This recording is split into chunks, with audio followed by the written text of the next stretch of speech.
dostlar, indi mən sizə bir dənə şey göstərmək istəyirəm dostlar, Brawl Stars'la. Ha. Benim üçün qaldı dostlar, Brawl Stars'ın bitirməsinə. Dostlar, indi mən təzəsandaydım dostlar, bax. Amma indi mən təzəsam, o heç bir dənə şey göstərdim sizə. Mən gəlim indi bir dənə bu Jerry Spike olan hesabı. Hansısa Spike var. Fərqi yox. Amma hesabım kimi. Bu sıfır bir dənə Spike'la bir dənə sizə şey göstərdim. Baxın. Spike'la. Ciddi. Deməli. Jerry eğitim alanlar. Düzdür. Və bir dənə belə şey görün. Ən birinci belə istəyirsiniz. Ən birinci robotun yanını görürsünüz.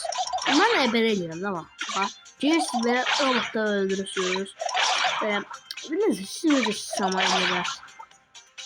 Necə siz ürəyinizi edilərsiniz. Çok iyi. Böyle bunu atırıq. Vur öyle.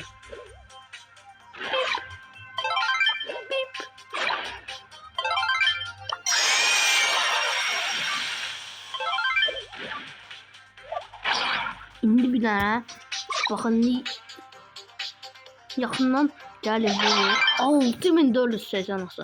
İndi baxın görün aksesuarlar necə nə qədər vuracaq. 10800. Bu yaxından 5400.